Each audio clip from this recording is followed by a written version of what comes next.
어서오세요. 괴담 들려주는 낚시꾼 괴담록 괴담집사입니다. 담패님들 담력 테스트 경험 있으세요? 해본 분도 계시고 그렇지 않은 분도 계실 것 같은데, 전 이상하게 존재 때문에 무서웠던 적은 없고 진짜 위험한 경우가 몇 번 있었거든요. 진짜 담력 테스트 하실 땐 꼭 여럿이 모여서 안전이 확실하게 확보된 곳에서만 하세요. 그런데 여럿이 같이 다니면 그럼 그게 담력 테스트가 되는 건가? 이번 이야기는 분홍당근님께서 보내주신 사연입니다. 분홍당근님, 사연 제보 감사합니다. 그럼 분홍당근님의 기묘한 경험담, 괴담집사의 시점으로 떨어보겠습니다.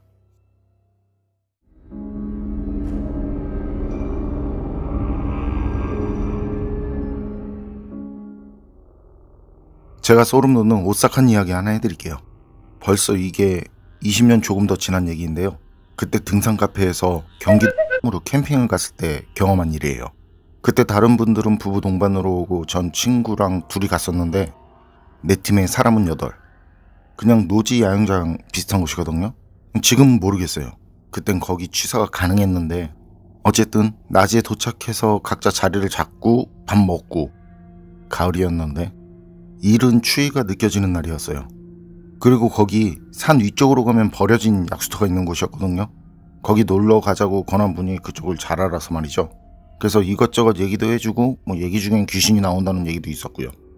어쨌든 해가 지고 모닥불 피워놓고 그리고 주위에 앉아서 이런저런 얘기들을 나누다가 그분이 제안을 하더라고요. 그 버려진 약수터 근처에 종이를 뒀다고요. 그리고 거기엔 번호가 있는데 그 번호에 맞춰서 상품도 준비했다고. 상품을 적으면 먼저 간 팀이 이제 상품 내용을 보고 골라올 수도 있으니까 그냥 번호로 적었다면서 말이죠. 그러니까 담력 테스트 한번 하자는 거죠. 부부가 쌍으로 가도 되고 아니면 혼자 가도 되고. 그런데 저랑 제 친구는 둘 다 남자니까 따로따로. 거긴 멧돼지도 없고 위험할 게 없는 곳이라는데, 낮에 볼 때도 그랬어요. 앞서 말했지만 높은 산이 아니라 그냥 낮은 그런 산을 낀 야영장 같은 곳. 그리고 약수터까지 천천히 다녀와도 한 30분이면 된다고. 출발은 앞 팀이 가고 10분 뒤에 다음 팀이 출발하기로 했고요. 그럼 서로 오는 길에 이렇게 만나게 되겠죠? 30분이라고 해도 온 뒤에 가면 시간이 많이 걸릴 거라고, 그래서 그렇게 했는데, 그때 매도 먼저 받는 게 낫다고, 그래서 제가 제일 먼저 출발을 했거든요. 사람이 끊긴 지 오래된 그 산길이라 길이 흔적은 있는데 풀도 많더라고요. 그래서 같이 온 아내분들한텐 좀 힘들겠다 싶은, 무서울 건 없었어요. 길 따라 한쪽은 좀 울창한 그 경사진 숲이고 다른 쪽은 그냥 작은 나무나 풀들. 그러니까 숲 한가운데를 지나가는 게 아니라 이 산 바깥쪽으로 돌아서 올라가는, 어두워서 그렇지 할만은 하더라고요. 그리고 좀 빠르게 걸어서 올라갔었는데, 말처럼 왕복 30분은 좀 아닌 것 같고 그냥 빠르게 걸어도 한 20분 정도 걸렸거든요. 그 정도 가니까 앞에 그 말처럼 오래된 약수터 표지판이 보이더라고요. 확실히 사람이 다니지 않고 관리가 안 된 그런 곳이라서 그 분위기가 좀 그랬는데, 거기가 산길보다 더 오싹하더라고요.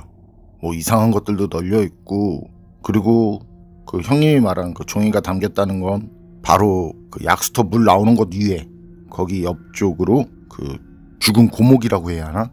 죽은 것처럼 보이는 나무가 있는데, 그 복주머니 있죠? 한복 입을 때 옆에 차는 거 같은 거. 그게 그 나무에 걸려 있더라고요. 그냥 한눈에 봐도 이렇게 보이는? 그래서 나무에서 복주머니를 내려서 열어보니까 안에 종이가 있었고요. 그래서 손을 집어넣고 빠르게 종이를 하나 꺼내 들고는 잠바 주머니에 넣고, 그리고 다시 복주머니 나무에 걸고, 그리고 잽싸게 내려갔는데요. 내려가다 보니까 친구가 올라오고 있더라고요.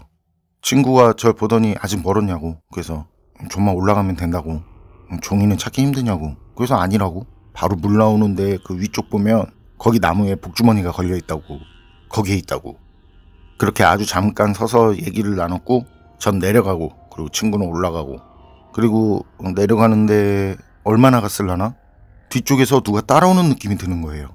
그래서 슬쩍 뒤를 봤죠. 그랬더니 어렴풋이 실루엣이 보이는데 사람이더라고요. 그래서 친구인가 하고 전 친구 이름을 불렀고요. 그런데 답이 없네. 이상하더라고요. 분명 올라갈 때도 사람이 없었고 길도 약수터에서 끝나고, 약초꾼이라고 해도 밤에 약초를 캐러 왔을 리는 없고, 그래서 전 이제 그 자리에 서서 한참을 봤어요. 어떻게 하나 하고. 그런데 그것도 가만히 서 있더라고요. 그래서 다시 누구냐고 그러면서 친구 이름을 제가 불렀거든요.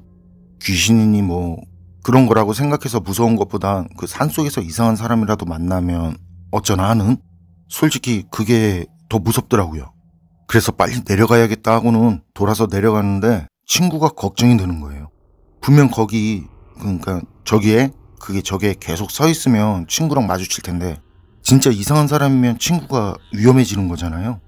그래서 전 이러지도 저러지도 못하고 혹시 모르니까 주변을 둘러봤죠. 몽둥이 삼을 그런 나무가 있을까 하고, 근데 없더라고요. 그래서 이런저런 경우를 이제 생각하면서 나름 계획을 세우는데 아래쪽에서 카페 회원인 그 형님이 혼자 올라오더라고요. 그리고 올라오면서 반갑고 신나는 목소리로 절 불러요. 제가 그걸 경계하면서 보낸 시간이 생각보다 오래됐나 싶더라고요. 그리고 무지 반갑더라고요. 그래서 저도 그게 들으라는 식으로 크게 형님 하고 이제 거의 소리 지르는 수준으로 불렀고요. 그리고 조용히 방금까지 있었던 걸 이제 얘기하면서 거길 봤는데 없더라고요. 분명 조금 전까지 거기에 있던 실루엣이 보이지 않더라고요. 그때 형님은 제게 잘못 본 거라고 제가 한 생각을 저한테 말로 하더라고요. 그 약초꾼이라든지 그런 거, 사람이 있을 리 없다는 그거. 그래서 저도 그런가 하고 다시 길을 내려가려는데 그렇게 시간이 지났으면 올라간 친구가 내려올 시간인데 친구가 내려오지 않더라고요. 그래서 전 내려가다가 다시 형님 쪽으로 달려가서 말을 했네요. 분명 별일 없으면 친구가 내려왔어야 하는데 아직이라고. 그 말을 듣더니 형님도 뭔가 좀 걸리는 게 있었는지 같이 가자고 하더라고요. 그래서 저랑 형님은 혹시 모르니까 서둘러서 약수터까지 뛰어 올라갔는데 약수터에 친구가 보이지 않더라고요. 그래서 막 소리를 지르면서 찾는데 그때 약수터 위쪽에서 그 길이 없는 곳에서 친구가 내려오는 거예요.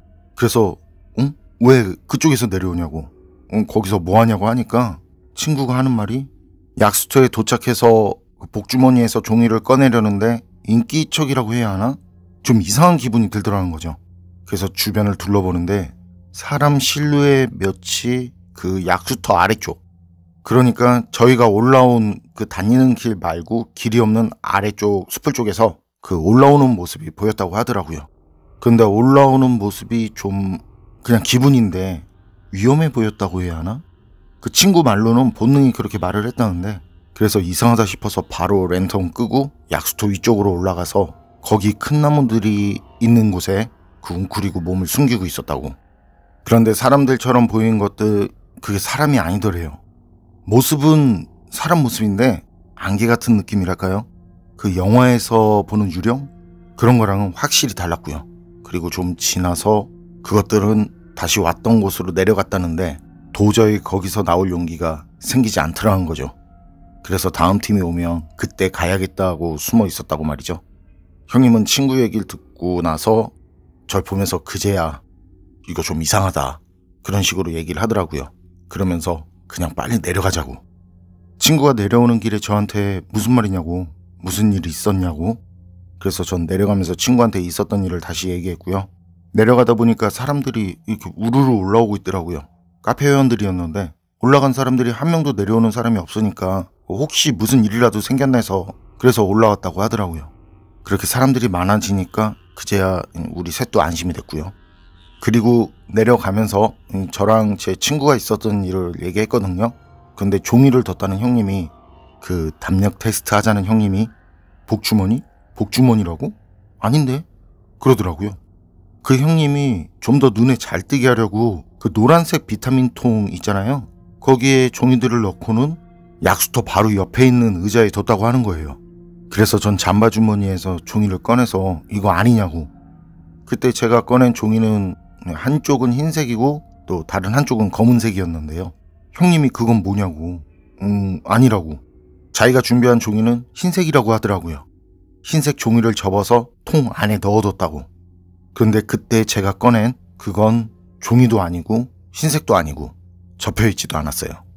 그리고 거기 흰색 쪽에 글이 적혀있긴 했는데요. 그 글자는 숫자도 아니더라고요. 그땐 왜 그랬는지 모르겠는데 분명 종이라고 생각을 했거든요. 그리고 색까지는 몰라도 형님이 분명 숫자를 적어뒀다고 말했었고 저도 그렇게 들은 기억이 나는데 그때 왜 그 글자를 보면서 이상하게 생각하지 않았는지 모르겠더라고요. 그런데 그때 형님이 뭐라고 적혀있는지 한번 보자고. 그리고 그때 사람들이 다 모여서 그걸 보는데 마치 얇은 가죽? 비닐처럼 얇은 가죽인데 이게 뱀 가죽이더라고요. 뱀 비늘이 그대로 있는. 그래서 비늘이 있는 쪽은 검은색이고 그 벗겨내서 피부가 있던 쪽은 누런색. 그리고 거기 누런색 쪽엔 이상한 알 수 없는 글씨가 써져 있는데 그건 글자라기보다는 무슨 문양 같았고요. 확실히 검게 보였지만 그렇다고 검은색은 또 아니었어요. 그리고 매직이나 그런 걸로 쓴 글자가 아닌 붓글씨 같았고요. 그때 거기 있던 사람들이 다 안 좋은 표정을 짓고 그리고 그걸 태워버리자고. 그냥 버리면 좀 그럴 것 같다고. 그래서 가지고 내려와서 모닥불에 넣고 태워버렸는데 기분이 참 묘하더라고요. 겁도 나고. 그리고 한동안 그때 같이 간 사람들은 서로 무슨 일 없냐고, 아픈 곳은 없냐고 서로 그렇게 안부를 물었는데요. 그때 산에 가서 본 그 글자가 적힌 뱀가죽, 그 뱀가죽 쪼가리 때문에 말이죠. 다행히 그때 모두는 좋지 않은 일이 생긴다거나 뭐 아프거나 하진 않았는데 그때 그 기분과 그 뱀가죽은 오랜 시간이 지나 지금도 잊혀지지 않더라고요. 특히 그때 저도 보고 친구도 봤다는 그 검은 실루엣은 그것들보다 더 기억에 남더라고요. 분홍당근님 사연은 여기까지인데요. 뱀가죽. 저는 직업상 이걸 많이 다뤘었는데 그리고 개인적으로 좋아하는 것도 어피나 뱀피거든요. 구하기는 쉬워요. 가죽 파는 곳에 가면 어지간하면은 다 있을 테니까요. 근데 업무와 관련이 없는 사람이 이걸 접할 일은 드물 것 같은데 말이죠. 그리고 반대쪽이 누렇다라. 염색 처리를 하지 않은 생가죽을 말린 건가? 그건 잘 모르겠네요. 가죽 가공까지는 제가 잘 몰라서. 어쨌든 뱀피의 문양과 같은 글이 써져 있다. 평범한 것 같진 않죠. 그리고 그 검은 실루엣들, 그건 또 뭐였을까요? 혹시 그 복주머니 안에 뱀가죽과 그 검은 실루엣들은 서로 무슨 관계가 있었던 건 아닐까요? 여러분 생각은 어떠세요? 판단은 여러분께 맡기겠습니다. 괴담록 오늘 이야기는 여기까지입니다. 그럼 전 다음에 또 다른 사연으로 찾아뵙겠습니다. 늘 건강하시고 평온하세요. 함께 해주셔서 고맙습니다.